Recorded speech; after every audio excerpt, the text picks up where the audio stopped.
मधुबन राज्य के देवगढ़ गांव में भीखन नाम का एक गरीब लोहार अपनी पत्नी गौरी और अपनी बेटी मंजरी के साथ रहा करता था। भीखन अपने हथौड़े से लोहे को लगातार पीटे जा रहा था कि तभी उसकी बेटी मंजरी वहां पहुंची। पिताजी, माँ बुरी तरह से कराह रही हैं। ऐसा लग रहा है जैसे उन्हें बहुत दर्द हो रहा है। हैं? ये क्या कह रही हो बेटी? चलो चल कर देखते हैं। भीखन ने हथौड़ा वहीं पर रोक दिया और तुरंत अपनी बेटी के साथ अपनी पत्नी गौरी के पास पहुंचा। गौरी, क्या हुआ गौरी? क्या तुम्हारे शरीर में ज्यादा दर्द हो रहा है? लगता है अब ये दर्द मेरे प्राण लेकर जाएगा। अरे ऐसा क्यों कहती हो? हिम्मत मत हारो गौरी, तुम चिंता मत करो। मैंने वैद्य जी को यहाँ पर बुलवाया है, वो आते होंगे, है ना? कुछ ही देर में वैद्य वहाँ पर आ गया।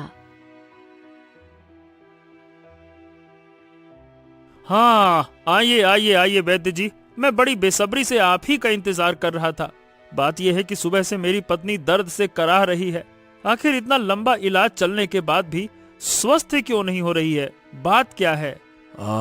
देखो भीखन, तुम्हारी पत्नी को एक दुर्लभ बीमारी है जिसका इलाज एक दुर्लभ जड़ी बूटी से ही संभव है। वो जड़ी बूटी जंगल में मिलती है। अरे अगर ऐसी बात है तो आप मुझे बताइए ना, वो कहाँ मिलती है? मैं उसे ढूंढ कर ले आऊंगा, बताइए।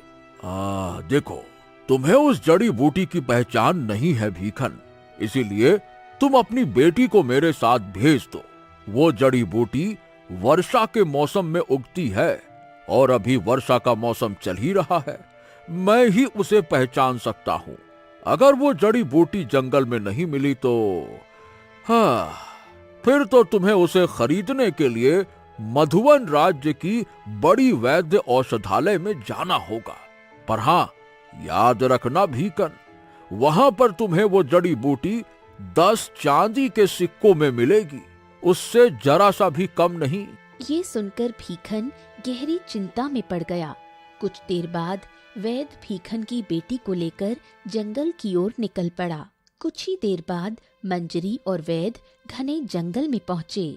बेटा मंजरी, जा बेटा, वहाँ चट्टान पर जाकर बैठ जा। मैं उस जड़ी बूटी को ढूंढने का प्रयास करता हूँ। मुझे लौटने में कुछ देर हो जाएगी। यहाँ से ज्यादा आगे मत जाना बेटा, है ना? जंगल खतरनाक है। आराम से बैठी रहना, ठीक है? ठीक है, मैं यहीं बैठी रहूंगी। वैद्य जड़ी बूटी ढूंढने के लिए घने जंगल की ओर निकल गया। मंजरी कुछ देर तक चट्टान पर बैठी रही, परंतु थोड़ी देर बाद वो इधर उधर टहलने लगी। अचानक मंजरी की नजर दूर एक विचित्र गुफा पर पड़ी। ये तो बड़ी ही विचित्र गुफा मालूम पड़ रही है।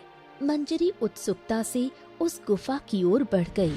उधर दूसरी ओर राजा रतन सिंह अपने सेनापति के साथ घने जंगल से गुजरते हुए उसी गुफा के पास पहुंचा। दोनों घोड़ों से उतरे। सेनापति के घोड़े पर एक बड़ा ही कीमती बक्सा रखा था, जिसे उसने नीचे उतारा। यही वो गुफा है सेनापति, जिसके बारे में तुमने हमें बताया था। हाँ महाराज, यही वो गुफा है। यहाँ पर यह खजाना सुरक्षित रहेगा। इस गुफा के अंदर डर की वजह से कोई भी नहीं आता।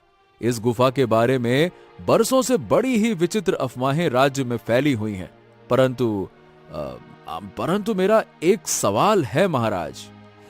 बताओ, कैसा सवाल? महाराज, आपने अपने सारे कीमती गहने दूसरे देश भिजवा दिए और उसके बदले ये कीमती हीरे, मोती और नीलम ले लिए, जो कि इस संदूक के अंदर है। मेरा मतलब ये कि आपने ऐसा क्यों किया महाराज? सेनापति, इस संदूक के अंदर बेशकीमती हीरे, मोती और नीलम रखे हुए हैं। इनकी कीमत इतनी है कि इनसे एक राज्य आराम से चलाया जा सकता है। तुम मेरे वफादार सेनापति हो, इसीलिए हम तुम्हें सच्चाई बताते हैं। तुम्हें हमारे राज्य का वो मंत्री याद है ना, जिसने विद्रोह किया था? हाँ, क्या आप मंत्री जगन्नाथ की बात कर रहे हैं महाराज? बिल्कुल वही। लेकिन आपने तो उसे राज्य से निष्कासित कर दिया था और अपमानित करके महल से बाहर निकाल दिया था। हाँ, लेकिन अब महल में कोई गद्दार है जो शायद उस मंत्री से मिला हुआ है। बात यह है कि कुछ समय से राज भंडार से खजाना धीरे धीरे चोरी हो रहा था, इसीलिए मैंने सारा खजाना दूसरे देश भिजवाकर उसके बदले ये कीमती रत्न खरीद लिए। जब तक मुझे महल के उस गद्दार का पता नहीं लग जाता, तब तक मैं चाहता हूं कि यह खजाना सुरक्षित रहे। ओ, अब मुझे समझ में आया महाराज। चलिए अब गुफा के अंदर चलते हैं।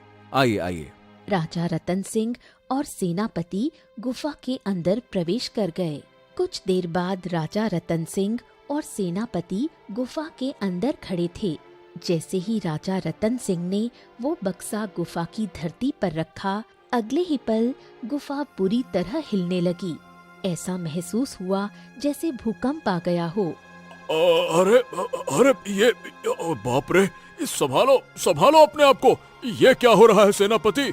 महाराज पता नहीं, मुझे लगता है कि हमें बाहर निकलना चाहिए। जल्दी चलिए, कहीं ऐसा ना हो कि गुफा की छत टूटकर हमारे ऊपर ही गिर जाए। आइए जल्दी आइए, चलिए चलिए। अगले ही पल रंग बिरंगी किरणों से एक द्वार वहां प्रकट हुआ और खजाना उसके अंदर बंद हो गया। हाँ, ये क्या हो गया सेनापति? यहाँ पर ये द्वार कैसे प्रकट हो गया? अरे बाप रे बाप, देखो ये तो बड़ा ही विचित्र द्वार लग रहा है। ये क्या चक्कर है?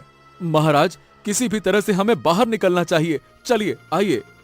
राजा रतन सिंह जैसे ही थोड़ा और आगे बढ़ा, तभी रंग बिरंगी किरणों से दूसरा द्वार प्रकट हुआ। सेनापति, दो द्वार प्रकट हो गए। आखिरकार ये हो क्या रहा है? महाराज संभालिए, अभी भी गुफा हिल रही है। हमें जल्दी से बाहर निकलना चाहिए। चलिए महाराज, आइए आइए आइए, जल्दी चलिए, भागिए। जैसे ही वो बाहर आए, रंग बिरंगी किरणों से गुफा का तीसरा मुख्य द्वार प्रकट हो गया और गुफा पूरी तरह बंद हो गई। राजा रतन सिंह आश्चर्य में पड़ गया और उसने गुफा के आखिरी द्वार को गहराई से देखा। द्वार पर बड़ा ही विचित्र ताला लगा था, जिस पर सूर्य का निशान बना हुआ था। हाँ, सेनापति, जब पहला द्वार प्रकट हुआ तब हमने देखा कि उसके ताले पर एक बड़ा विचित्र कमल का चिन्ह बना हुआ था, और जब दूसरा द्वार प्रकट हुआ तो त्रिशूल का चिन्ह बना था, और अब तीसरे द्वार पर सूर्य का चिन्ह बना है। ये तो बड़े ही विचित्र चिन्ह हैं। अब हम इन द्वारों को खोलेंगे कैसे? अब महाराज, वैसे एक तरह से देखा जाए तो ये खजाना तो सुरक्षित हो गया है ना। हमें जब खजाना वापस लेना होगा तब हम इसे खोलने का प्रयास करेंगे। अभी तो खजाने का सुरक्षित रहना ही आवश्यक है। चलिए महाराज, अब महल चला जाए। चलिए। कुछ देर बाद वो दोनों महल की ओर लौट गए। ये वो नहीं जान पाए कि दूर से भीखन की बेटी मंजरी ये सब बड़ी ही गहरी नजर से देख रही थी। मंजरी तुरंत दौड़ी हुई उस चट्टान पर चली आई जहां वो पहले बैठी थी। कुछ देर बाद वैद और मंजरी गांव की ओर लौट आए। घर पर भीखन बेसब्री से वैद का इंतजार कर रहा था। वैद को खाली हाथ देखकर भीखन चौंक गया। वैद्य जी, आपके हाथ में वो जड़ी बूटी मुझे कहीं दिखाई नहीं दे रही। कहाँ है वो? माफ करना भीखन, वो जड़ी बूटी अभी जंगल में नहीं उगी है। अब तुम्हें वो जड़ी बूटी मधुवन के औषधालय से ही खरीद कर लानी होगी, तभी तुम्हारी पत्नी की बीमारी सही हो सकती है। ये सुनकर भीखन सिर पकड़कर बैठ गया।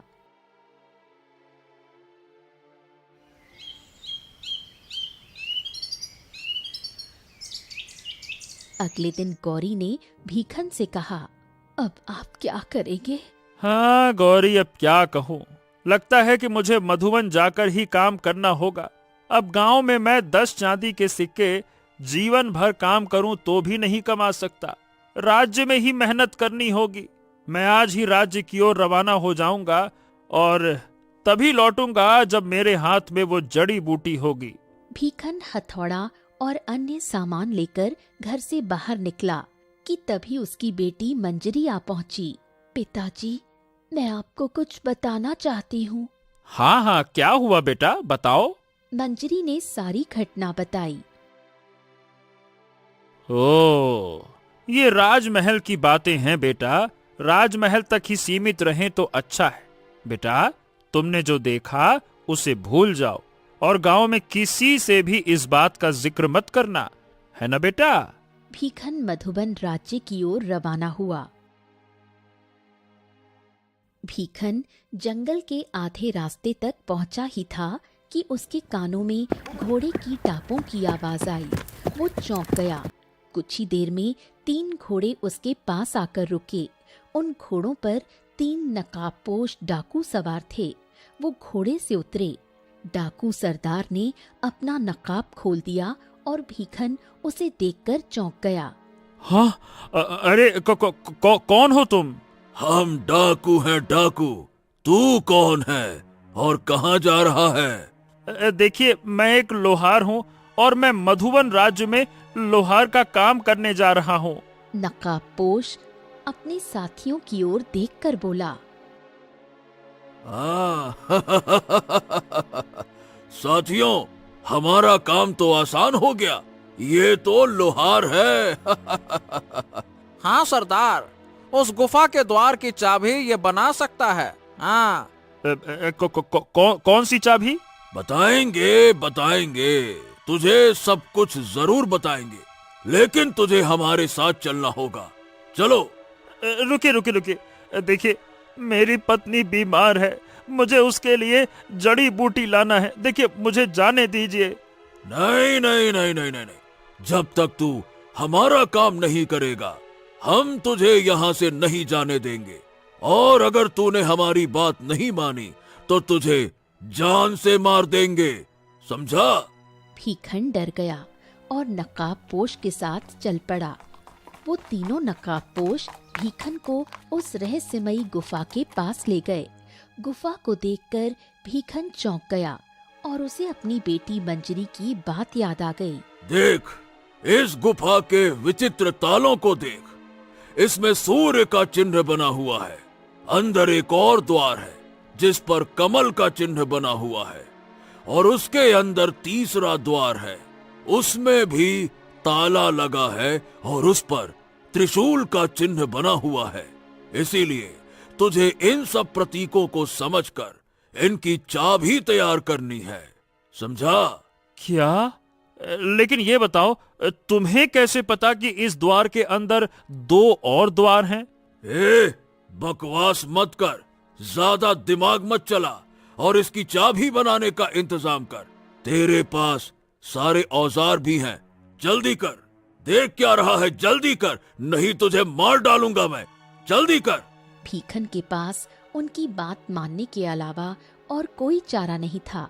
उसने ताले को बहुत गौर से देखा और चाबी बनाना प्रारंभ कर दिया। सुबह से लेकर शाम हो गई और भीखन थककर चूर हो गया। रात में एक और घोड़ा वहां आया। उस पर एक नकाबपोश स्त्री सवार थी। कुछ देर बाद वो घोड़े से उतरकर नकाबपोश डाकू सरदार के पास आकर खड़ी हो गई। भीखन चाबी बनाते हुए उन दोनों की बातचीत ध्यान से सुनने लगा।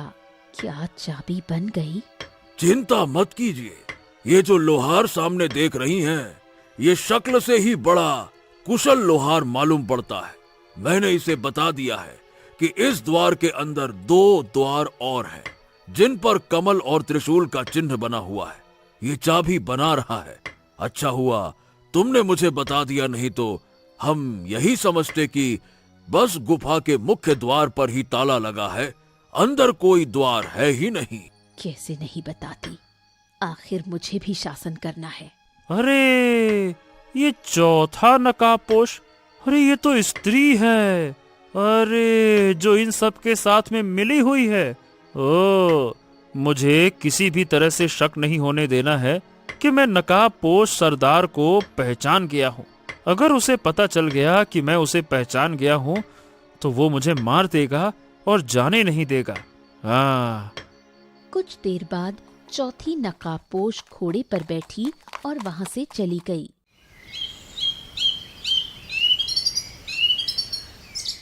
अगले दिन तीनों चाबी बनाकर तैयार कर ली। अरे वाह वाह वाह वाह वाह, तूने तो मेरा काम आसान कर दिया। जा, तू जा सकता है, और हाँ, अपने गांव वापस लौट जा। भीखन चुपचाप अपने गांव की ओर रवाना हो गया। नकाबपोश डाकू सरदार अपने दोनों साथियों की ओर देखकर बोला, सुनो, पहले चाबी का इस्तेमाल तुम करोगे, द्वार खोलो।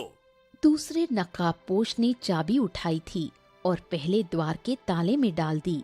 काफी देर तक चाबी घुमाने के बाद अचानक वो द्वार खुल गया। हाँ, वाकई ये लोहार तो बड़ा कुशल लोहार निकला। उसने सच में सही चाबी बना कर दे दी। मगर अगले ही पल रंग बिरंगी किरणों से वो दूसरा नकाबपोश जिसने द्वार खोला था पत्थर में बदल गया। ये देखकर तीसरा नकाबपोश डर गया। अरे ये क्या, ये तो पत्थर का बन गया। हाँ तो कोई बात नहीं, लेकिन द्वार तो खुल गया। चल अंदर चल। दूसरा नकाबपोश डरते हुए भी डाकू सरदार के साथ अंदर गया। वहाँ एक और द्वार था। चल जल्दी से अब इसका ताला खोल। दूसरे नकाबपोश ने चाबी को ताले में डाला और उसे घुमाने लगा। कुछ देर बाद वो द्वार भी खुल गया, मगर अगले ही पल वो भी पत्थर का बन गया। ये देखकर डाकू सरदार बुरी तरह डर गया। हे भगवान, ये क्या, ये भी पत्थर का बन गया। कहीं ऐसा ना हो कि तीसरा द्वार मैं खोलूं और मैं भी पत्थर का बन जाऊं। जरूर ये कोई विचित्र रहस्य है। मुझे गुफा के बाहर जाना चाहिए। हाँ हाँ हाँ। अचानक गुफा हिलने लगी और द्वार अपने आप बंद होने लगे।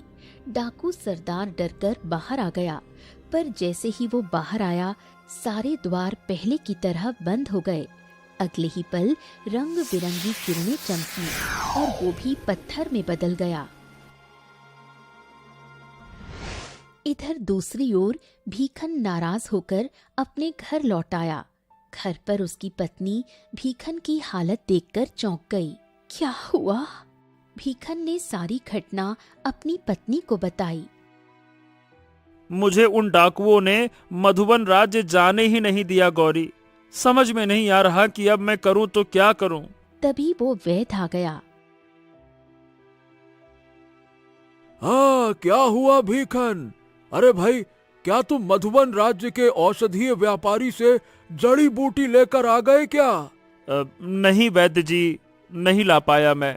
हाँ हाँ हाँ हाँ हाँ, देखो भीखन, मुझे याद आ गया। अरे अच्छा हुआ कि तुम मधुबन राज्य से वो जड़ी बूटी खरीद कर नहीं आए।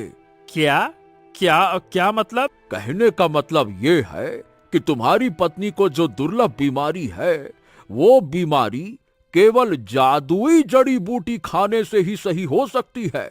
बुढ़ापा है, इसीलिए मुझे भूलने की आदत हो गई है। अब मैं तुम्हें बताता हूं कि वो जड़ी बूटी कहाँ मिलेगी। सुनो, यहां से बहुत दूर एक पहाड़ी है। उस पहाड़ी पर एक साधु महाराज का वास है। वो जड़ी बूटी केवल उन्हीं साधु महाराज के पास मिलती है। तुम्हें अपनी पत्नी और अपनी बेटी को साधु महाराज के पास ले जाना होगा और उन्हें मनाना होगा। हो, ठीक है वैद्य जी, अगर ऐसी बात है तो फिर मैं आज ही अपनी पत्नी और बेटी को लेकर उस पहाड़ी की ओर रवाना हो जाऊंगा। आप चिंता मत कीजिए। वैद्य वहां से चला गया। कुछ देर बाद भीखन ने एक बैलगाड़ी का इंतजाम किया और अपनी पत्नी व बेटी को उसमें बैठाकर पहाड़ी की ओर रवाना हो गया। इधर दूसरी ओर राजा रतन सिंह बगीचे में बैठा हुआ सेब खा रहा था कि अचानक ही वो जोर जोर से खांसने लगा। उसके मुंह से झाग निकलने लगे। तभी वहां सेनापति दौड़ता हुआ आया। महाराज, महाराज, क्या हुआ महाराज? आपको ये क्या हो गया? राजा रतन सिंह ने महल की ओर इशारा किया और उसी पल उसके प्राण निकल गए। सेनापति की आंखों में आंसू भर आए। तभी वहां राजा रतन सिंह की पत्नी रानी राजेश्वरी आ गईं। क्या हुआ महाराज को? महाराज सेव खा रहे थे, पर अचानक से उनके मुंह से झाग निकलने लगा और महल की तरफ इशारा करके उन्होंने दम तोड़ दिया। कुछ देर बाद राजा रतन सिंह का अंतिम संस्कार कर दिया गया। रात के समय सेनापति चिंतित अवस्था में महल के गलियारे में टहल रहा था। कुछ देर बाद वो रानी राजेश्वरी के कक्ष में जा पहुंचा। महारानी, महाराज जरूर किसी षड्यंत्र का शिकार हुए हैं। महाराज के जाने के बाद ये राज्य अनाथ हो गया है। इस राज्य को एक नए शासक की आवश्यकता है। महारानी, आप शासन की बागडोर संभालिए, हम आपके साथ हैं। ये कैसी बातें कर रहे हैं सेनापति? कुछ समय पहले ही मेरे पति का देहांत हुआ है और आप चाहते हैं कि मैं शासन की बागडोर संभाल लूं? मजबूरी है महारानी। अगर आपने अब शासन नहीं संभाला तो राज्य बिखर जाएगा और पड़ोसी राज्यों में बहुत बुरा संकेत जाएगा। आप समझिए। राजेश्वरी ने गहरी सोच के बाद अनिच्छा से हामी भर दी।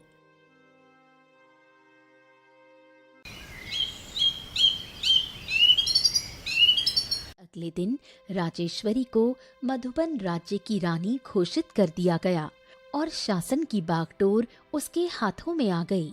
सेनापति, शासन की बागडोर तो मेरे हाथ में आ गई है, लेकिन राज्य चलाने के लिए धन की आवश्यकता होती है। हमारा राजकोष खाली है, हम राज्य कैसे चलाएंगे? सेनापति गहरी सोच में डूब गया। महारानी, मैं जानता हूं कि महाराज ने अपना खजाना कहां रखा था। आप चिंता मत कीजिए, वो सुरक्षित है। इतना कहकर सेनापति अपने घोड़े पर सवार होकर उस गुफा की ओर निकल पड़ा। लेकिन जैसे ही वो गुफा के बाहर पहुंचा, वो दृश्य देखकर चौंक गया। गुफा के बाहर एक व्यक्ति पत्थर बना हुआ था। ओ, ये तो मंत्री जगन्नाथ है और ये इसका दूसरा साथी है। पर ये पत्थर के कैसे बन गए? और अच्छा, तो फिर तो इसके और भी साथी जरूर होंगे। तभी उसकी नजर जमीन पर पड़ी हुई चाबियों पर पड़ी। सेनापति ने उन चाबियों को उठा लिया। तो इसका मतलब मंत्री जगन्नाथ को इस बात की खबर थी कि महाराज ने यह खजाना इस गुफा के अंदर रखा था। लेकिन उसे इतनी गुप्त सूचना मिली कहां से? क्योंकि इस रहस्य को तो केवल मैं और महाराज ही जानते थे। और अगर मंत्री जगन्नाथ पत्थर का बन चुका है, तो फिर महाराज की हत्या किसने की? जरूर ये कोई बहुत बड़ा षड्यंत्र है। सेनापति के मन में कई सवाल उठने लगे। कुछ देर बाद वो अपने घोड़े पर सवार होकर सीधा महल की ओर रवाना हुआ।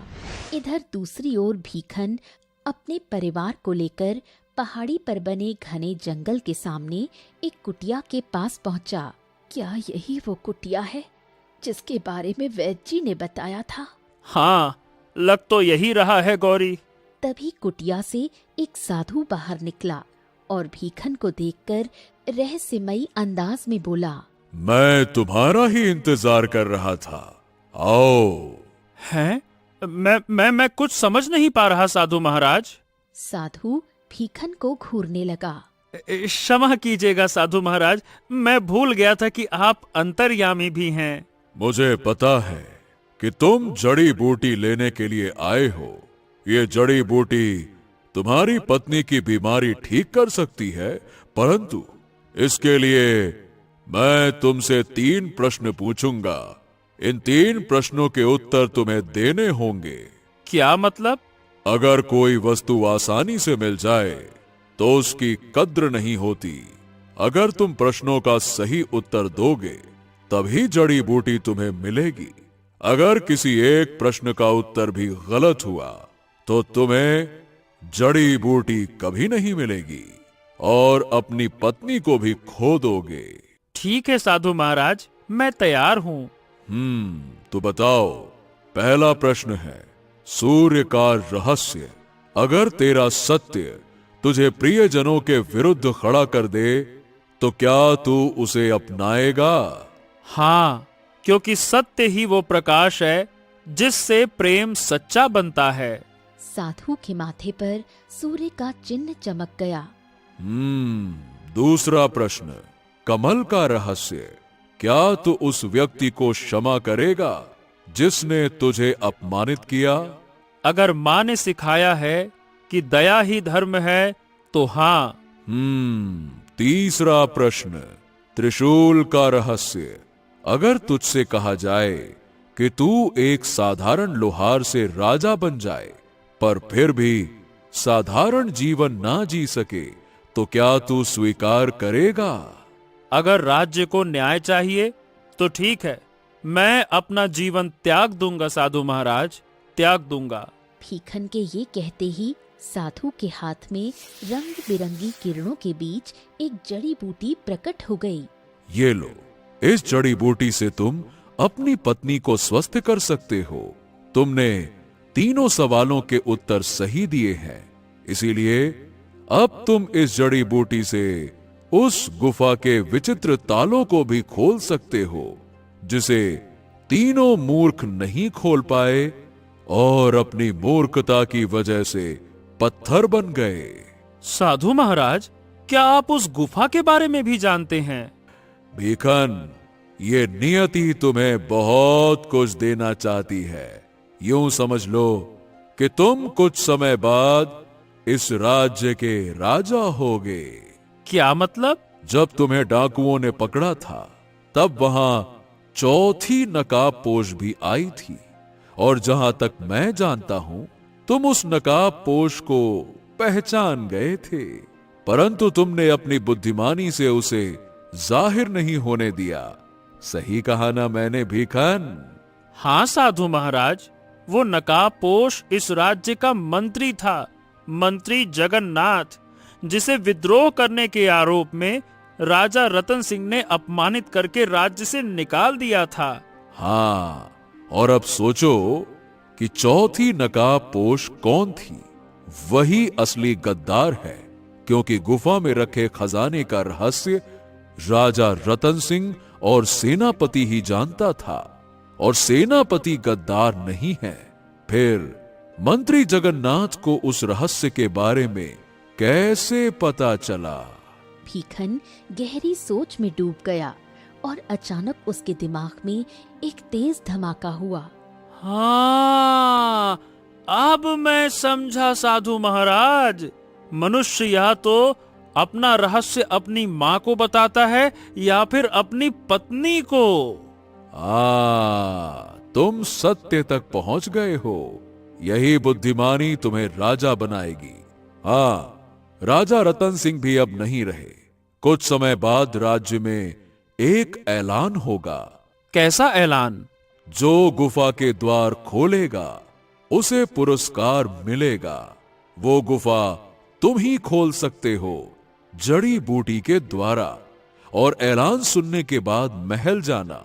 शर्त रखना कि तुम खजाने को निकाल लोगे और तुम्हें इसके बदले राज्य का शासन चाहिए। सेनापति जरूर स्वीकार करेगा और तुम्हें असली दोषी को सजा दिलवानी होगी। जाओ बच्चे, जाओ, अब तुम जा सकते हो, जाओ। भीखन अपनी पत्नी और बेटी को लेकर घर लौटा और जड़ी बूटी अपनी पत्नी को खिलाई। कुछ दिन बाद उसकी पत्नी स्वस्थ हो गई। इधर सेनापति काफी प्रयत्न करता रहा, लेकिन गुफा का द्वार नहीं खुला। अंत में राज्य में ऐलान करवाया कि जो भी गुफा का द्वार खोलेगा उसे खजाने का अहम हिस्सा पुरस्कार में दिया जाएगा।